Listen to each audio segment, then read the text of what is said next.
All across the web, there is a growing trend of people streaming and sharing videos of their illegal and harmful activities. Like John Pinney, who was sentenced to 7 years in prison for stealing a police car in Oklahoma after streaming the crime on Facebook. From Tulsa to Wausau right now. I'm in the cop car. You hear my siren? Look. With no regard for the consequences, why would anyone share these behaviors for the world to see?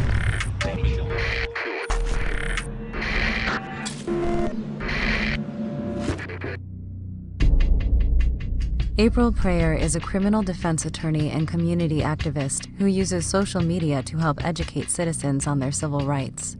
I have been an attorney for 19 years. I started off as a public defender, so I got to see a lot and got to see a lot quickly.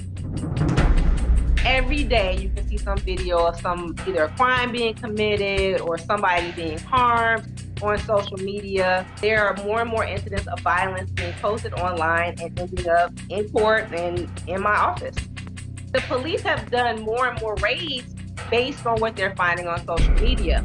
Don't post money, don't post drugs, don't post violence, and don't post guns. There's always a trail leading back to you.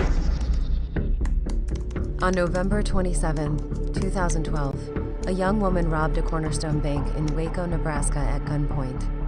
She walked out with over $6,000. Later that day, she made a video and posted it on YouTube, confessing her crimes. The video went viral. They believe social media is a bubble. They honestly believe that law enforcement cannot see them. And so they're blatant with their behavior. They're like, well, I don't have any police officers as friends or followers, so I'm fine until the raid comes the following day. Authorities were tipped off by numerous people identifying the girl as 19-year-old Hannah Sabata. She was arrested shortly after and has since been sentenced to 10 to 20 years in prison for robbery. Hannah Sabata confessed more than her crimes on that YouTube video. She also told her own story, expressing many of her own personal problems.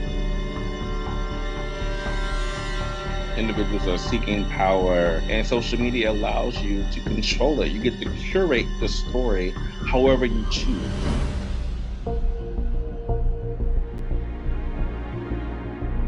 In 2016, a 19-year-old woman used the app Periscope to live stream a man sexually assaulting an intoxicated girl. What I find more and more that teens really don't know what's a crime and what's not.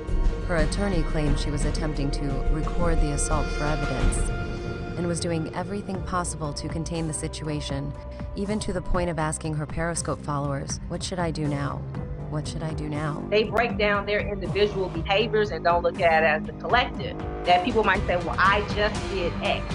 And they don't look at the bigger picture and say, yeah, well, X was part of the larger crime. The prosecutor disputed the defense, saying she was laughing throughout the live stream. He added she got caught up in the likes. Marina Lonina was initially charged with rape. She pled down to obstruction of justice and was sentenced to 9 months.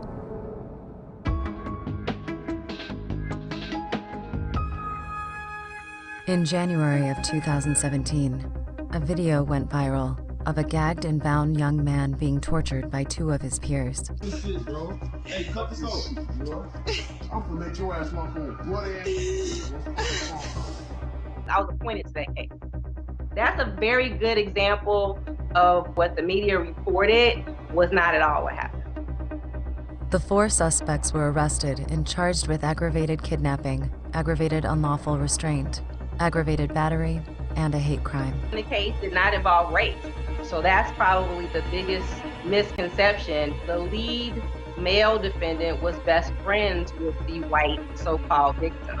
It was really a fallout between the 2 of them. My client did not know either of them, and they showed up in her living room. There was never a question whether or not this incident qualified to be investigated as a hate crime. I think what happens with video being posted on any social media site, there's a rush to judgment because you don't see what happened before, you don't see all angles, and you don't see what happened afterwards. And I'm not trying to let any of them off the hook, but they were all kids. The oldest girl was 24, the others were 18. and they were pretty clueless. Like, okay, so what's the problem? What's the issue? What do you mean I'm looking at possibly 60 years in prison? All 4 defendants pled guilty to committing a hate crime, and all but one is currently in jail.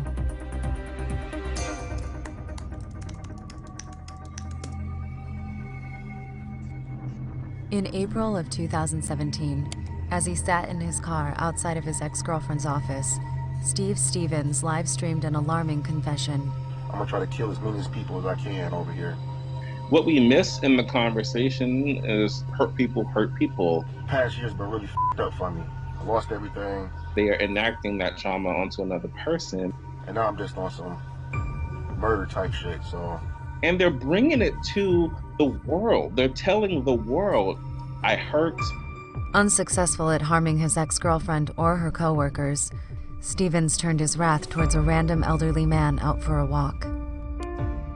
Found me somebody I'm about to kill. I'm about to kill this guy right here. You're old dude. Can you do me a favor? How old are you?